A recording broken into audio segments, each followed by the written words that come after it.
এরপর তিনি ম্যানিফেস্টো করে ঢোকেন এবং সেখানে পরিষ্কার করে দেন যে দাবিগুলো তিনি রাখছেন সেটা 10 দফা দাবি, এবং সেই যে দাবিগুলো বা যে প্রতিজ্ঞাগুলো তিনি করছেন, যে প্রতিশ্রুতি তিনি রাখছেন, সেখানে কার্যত বেশ কিছু উন্নয়নের কথা তিনি বলছেন। কীরকম? একদিক থেকে তিনি লক্ষ্মীর ভাণ্ডারের কথা বলছেন, লক্ষ্মীর ভাণ্ডার দেওয়া হবে আজীবনকাল। ইতিমধ্যে তফসিলি যারা রয়েছে বছরে 20,400 টাকা পান, এবং যারা জেনারেল রয়েছেন তারা পান 18,000 টাকা। সেই টাকাটাই বাড়বে কি কমবে? ডেফিনেটলি কমবে, বাড়বে আছে, কিন্তু সেক্ষেত্রে তারা আজীবন পাবেন।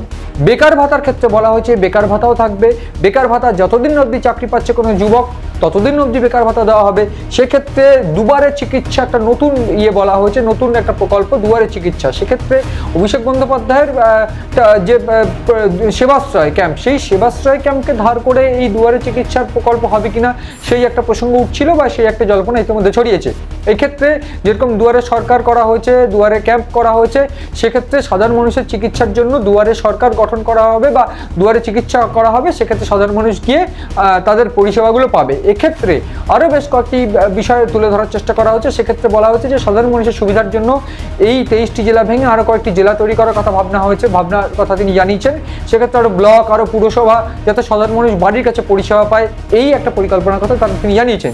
এক্ষেত্রে বিদ্যুতের কথা তিনি জানাচ্ছেন যে 2 কোটি চাকরি তিনি দিয়েছেন, এবং মুখ্যমন্ত্রী মমতা বন্দ্যোপাধ্যায়ের কথায় যে গোটা দেশে 40% বেকারত্ব কমেছে, পশ্চিমবঙ্গে গোটা দেশে 40% বেকারত্ব বেড়েছে, এবং পশ্চিমবঙ্গের ক্ষেত্রে 40% বেকারত্ব কমেছে।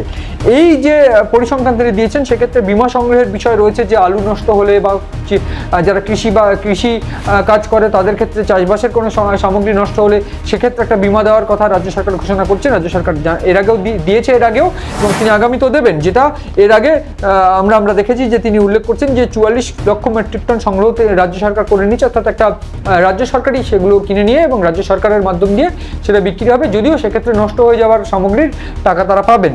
অন্যদিক থেকে পরিসংখ্যান অনুযায়ী তিনি পরিসংখ্যান বলছেন যে জঙ্গল সুন্দরী ও কর্মনগরী রঘুনাথপুরে 72,000 কোটি টাকা বিনিয়োগ হয়েছে, শালবনীত জিন্দালরা বিনিয়োগ করছে। এক্ষেত্রে বিভিন্ন লক্ষ লক্ষ কোটি টাকার প্রস্তাব দেওয়া হয়েছে। সেক্ষেত্রে যারা চাষি, ক্ষেত মজুর, মহিলা সেলফ হেল্প গ্রুপ, MSME, সেই ক্ষেত্রেও কিন্তু একটা বিরাট প্রকল্প বা সেক্ষেত্রে বিরাট ইনভেস্টমেন্টের কথা এর আগের বাজেটে দেওয়া হয়েছে। সেক্ষেত্রে সেই অনুযায়ী তারা কিন্তু ম্যানিফেস্টোতে প্রকাশ করছেন যে এই উন্নয়ন কিন্তু এ রাজ্যে হবে। দারিদ্র যেটা বলছিলাম, দারিদ্র সীমার নিচে 1,75,00,000 লক্ষ মানুষকে দারিদ্র সীমার উপরে তিনি নিয়ে গিয়েছেন, অর্থাৎ তৃণমূল সরকার নিয়ে গিয়েছে, এমনটা কিন্তু তিনি জানিয়েছেন ম্যানিফেস্টোতে। লক্ষ্মীর ভাণ্ডার আমি বলে দিয়েছি। তার পাশাপাশি কিন্তু তিনি বলছেন যে এই যে বাড়ি বাড়ি জল, সেই জলের পরিষেবা কিন্তু তিনি একেবারে পরিষ্কার করে সবার, যে যখন তিনি এসেছেন তখন 2 লাখ ছিল, এবং সেটা এই মুহূর্তে বাড়ি বাড়ি জলের পরিষেবা 1 কোটিতে পৌঁছেছে। এই ক্ষেত্রে এই যে প্রতিজ্ঞা তিনি করেছেন, এক ধাপে 10টি প্রতিজ্ঞা, সেই প্রতিজ্ঞা আমরা দেখেছি। সেই প্রতিজ্ঞার ক্ষেত্রে আমরা ইতিমধ্যে দেখেছি যুবসাথী তিনি যুবসাথী দিচ্ছেন।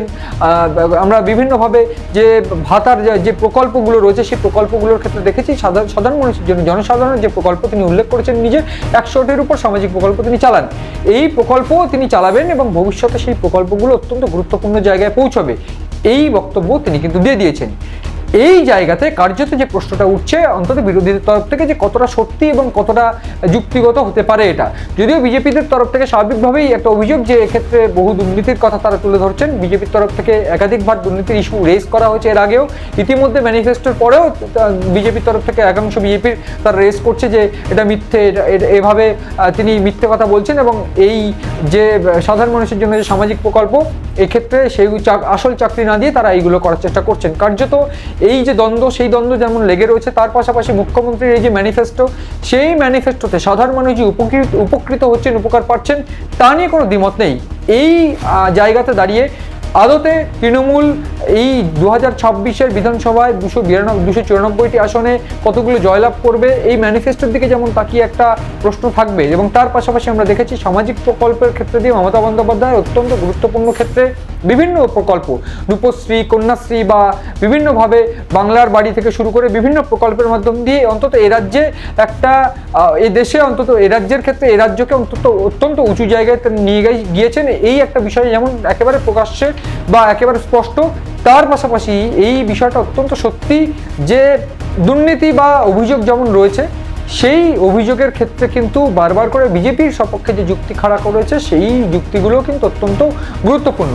সেক্ষেত্রে বিজেপির দুর্নীতি ইস্যু বা দুর্নীতির করা অভিযোগ, অন্যদিক থেকে তৃণমূলের এই উন্নয়ন বা তৃণমূলের এই সামাজিক প্রকল্প, এই দুই অভিযোগ বা এই দুই বিষয় কিন্তু এই মুহূর্তে সম্মুখ সমরে অন্তত 26-এর নির্বাচনে কার্যত এই জায়গায় দাঁড়িয়ে বিজেপি বা অন্যান্য রাজনৈতিক দলগুলির ইস্তেহার কী হয় সেদিকে যেমন তাকিয়ে থাকবো যে এই বিজেপির করা দুর্নীতির অভিযোগ বা দুর্নীতির ইস্যু, এবং অন্যদিক থেকে তৃণমূলের তরফ থেকে মুখ্যমন্ত্রী মমতা বন্দ্যোপাধ্যায়ের করা এই সামাজিক প্রকল্প আদতে জয়লাভ করা হয়।